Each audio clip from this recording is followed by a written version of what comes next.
नमस्कार, कृषि जागरण में आप सभी का स्वागत है। पावर्ड बाय स्टील इंडिया, मैं हूं आपके साथ अश्विनी श्रेष्ठा वानखेड़े। एमएसपी पर गेहूं की खरीद जारी है और इस साल गेहूं की सरकारी खरीद कई मोर्चों पर चुनौतीपूर्ण बनी हुई है। असल में गेहूं का स्टॉक 1 अप्रैल को बफर स्टॉक से थोड़ा सा ही अधिक था।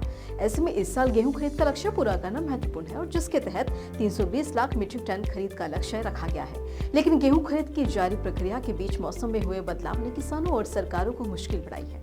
मसलन बारिश और लू से गेहूं की फसल को नुकसान होने की संभावनाएं बनी हुई हैं, जिसे देखते हुए केंद्र सरकार ने एक बड़ा फैसला लिया है और इसी कड़ी में केंद्र सरकार ने गेहूं खरीद के नियमों में ढील दी है। एमएसपी पर गेहूं खरीद के नियम बने हुए हैं और जिसके तहत एमएसपी पर गेहूं खरीद के लिए नमी, चमक, सिकुड़े हुए और टूटे हुए दानों और गेहूं में दूसरी फसलों के दानों की मात्रा जैसे नियमों का पालन किया जाता है। एफसीआई ने एमएसपी पर गेहूं खरीद के लिए नमी की मात्रा 12 से 14% तक रखी है और इससे अधिक नमी होने पर गेहूं की खरीद नहीं होती है। वहीं 1 क्विंटल यानी कुल फसल में 6% सिकुड़े हुए या फिर टूटे गेहूं के दाने की मात्रा निर्धारित की गई है और इस तरह से एमएसपी पर बिकने आए गेहूं में दूसरे अनाजों की मात्रा 0.75% से अधिक होनी नहीं चाहिए। वहीं चमक को लेकर भी नियम बने हुए हैं। गेहूं के चमक में 90% होने पर एमएसपी पूरा देने का प्रावधान है। एफसीआई की तरफ से एमएसपी पर गेहूं खरीद के नियमों को लेकर मध्य प्रदेश और राजस्थान को छूट दी गई है।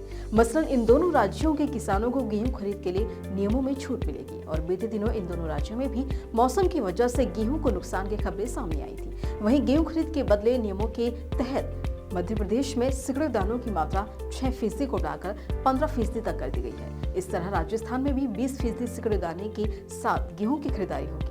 हालांकि टूटे हुए दानों की मात्रा 6% रखी गई है। वहीं मध्य प्रदेश में गेहूं की चमक 50% और राजस्थान में 70% कर दी गई है। मसलन अब मध्य प्रदेश में 50% और राजस्थान में 70% चमक वाले गेहूं को पूरी एमएसपी दी जाएगी और दोनों ही राज्यों में गेहूं की सरकारी खरीदारी 2400 रुपए प्रति क्विंटल हो रही है। असल में विधानसभा चुनाव के दौरान बीजेपी ने दोनों ही राज्यों में 2700 रुपए क्विंटल पर गेहूं की खरीदारी रखने का वादा किया था और इसी क्रम में सरकार बनने के बाद दोनों ही राज्यों में सरकार ने गेहूं की एमएसपी 2275 रुपए से 125 रुपए का बोनस देने की घोषणा की है, जिसके तहत 2400 रुपए प्रति क्विंटल पर गेहूं की खरीदारी हो रही है।